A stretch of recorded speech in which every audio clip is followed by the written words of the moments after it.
think those are the values that are worth fighting for and that will ultimately lead to better outcomes. And I guess there's one last quality that, and this I do want to leave you with, that we've been talking a lot, particularly in this moment, to our leaders about, is resilience. You know, the rug in the Oval Office, each president gets to kind of design their own rug. It's a weird custom, but it's nice. So the rug on mine, I had a bunch of quotes that were stitched into the rim of the Oval rug. And one of them was a quote that Dr. King used. It may not have originated with him. That's a little bit unclear. But he talks about the arc of the moral universe is long, but it bends towards justice. And it obviously denotes optimism, that things do get better. There's a faith in that. But people forget the first clause of it, which is the arc of the moral universe is long. And what we talk about with our leaders, particularly young people, is a recognition that change does not happen overnight, that history zigs and zags, that sometimes we take 2 steps forward and then we take a step back. And the 2 presidents up here on this stage were lucky enough to be born during this sort of anomalous period in history in which each decade things pretty much got better for the majority of people. For the, if you had to choose a moment in history in which to be born, we were born in a pretty good one, especially if you were born in the United States or advanced economies.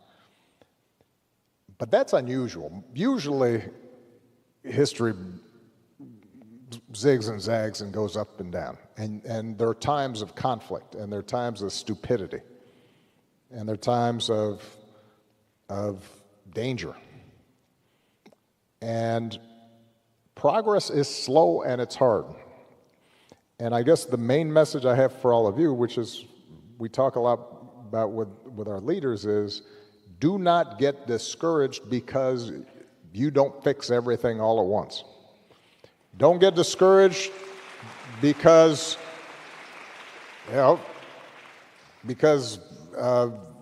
racism still exists in the world. Well, that's kind of, humans aren't that bright. We're chimps, and when we see people who aren't like us, we get kind of scared, and that's a little bit embedded in us, and then it's taught to us and passed on to us. But it's gotten better.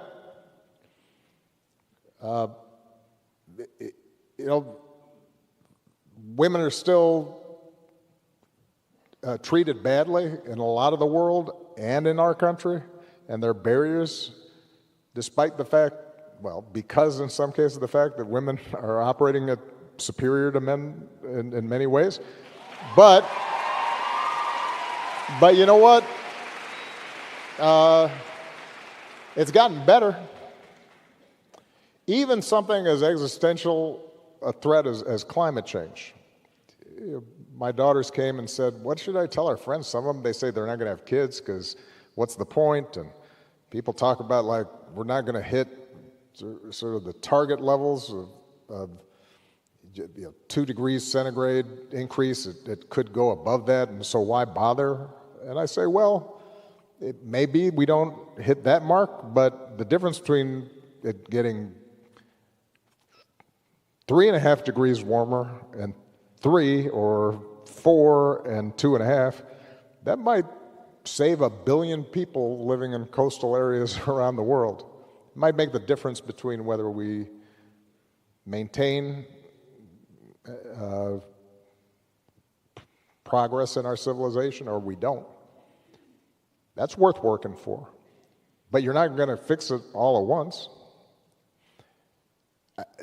So that kind of resilience, I think, is more than anything what's needed. Understanding that if you work hard, you're still going to fail sometimes. If you do the right thing, it's not always going to be rewarded. You're going to be disappointed. People are imperfect. But it's worth trying. And if you try, not only do you usually end up getting better outcomes, but you're going to live a better life. You're going to feel better about yourself. And you're going to find fellow travelers who share those values. And that's as important as any of it. So,